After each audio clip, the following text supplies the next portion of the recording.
আমি ছয়গাঁও মহাবিদ্যালয়ৰ প্ৰাক্তন ছাত্ৰ সতীৰ্থ সন্মিলনৰ ফালৰ পৰা অনুষ্ঠিত হ'বলগীয়া আগন্তুক আমাৰ ছয়গাঁও মহাবিদ্যালয়ৰ সোণালী জয়ন্তী বৰ্ষ উপলক্ষে আমি আমাৰ প্ৰাক্তন সতীৰ্থ সন্মিলনৰ ফালৰ পৰা আমি কেইটামান গুৰুত্বপূৰ্ণ কাৰ্যসূচী হাতত লৈছোঁ। তাৰ ভিতৰত আজি আমি আপোনালোকৰ জৰিয়তে জনাব বিচাৰিছোঁ যে আমি ছয়গাঁও মহাবিদ্যালয়ৰ প্ৰতিষ্ঠা কালৰ পৰা বৰ্তমানলৈকে এই 50টা বছৰৰ আমাৰ ছয়গাঁও মহাবিদ্যালয়ৰ প্ৰতিষ্ঠা সম্পৰ্কীয় বা মাজৰ গোটেইখিনি কথা লৈ আমি এখন অতি তথ্য সম্বলিত আমি এখন কিতাপ উন্মোচন প্ৰকাশ কৰাৰ আমি ব্যৱস্থা কৰিছোঁ।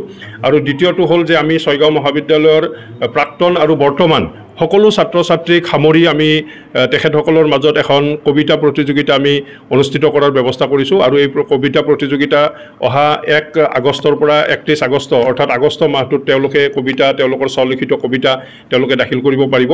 আৰু এই কবিতাসমূহ আমি লৈ কবিতা তাৰ ভিতৰত আমি বাছনি কৰি আমি শ্ৰেষ্ঠ 3 গৰাকী কবিক আমি আমাৰ সোণালী জয়ন্তী বৰ্ষৰ সামৰণি অনুষ্ঠানত আমি তেওঁলোকক পুৰস্কৃত কৰিম। আৰু তাৰ লগতে নিৰ্বাচিত কবিতাবিলাক লৈ আমি এখন বৃহৎ কলেবৰৰ কবিতা পুথি আমি এখন প্ৰকাশৰ ব্যৱস্থা কৰিছোঁ। গতিকে এইখিনি আমি বৰ্তমানৰ কাৰণে আমাৰ মূল 2টা বিষয় আমি হাতত লৈছোঁ।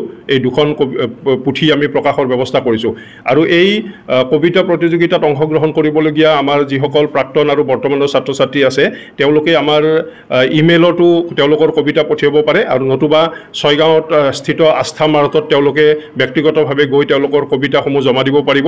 আৰু কবিতা পুথি পঠিওৱাৰ কাৰণে আমাৰ যিটো ইমেইল এড্ৰেছ দিয়া হৈছে সেইটো হৈছে আমাৰ politicalscience473@gmail.com। এইটো ছয়গাঁও মহাবিদ্যালয় পলিটিকেল ছায়েন্সৰ তেওঁলোকৰ ব্যক্তিগত ইমেইল এড্ৰেছ। গতিকে এই 2টা ঠিকনাত তেওঁলোকৰ কবিতাসমূহ পঠিয়াব পাৰিব। আমি সকলো ছাত্ৰ ছাত্ৰীক অনুৰোধ জনাইছোঁ তেখেতসকলে এই 2টা বিষয়ত যাতে আমাক সহযোগিতা আগবঢ়ায়। ধন্যবাদ।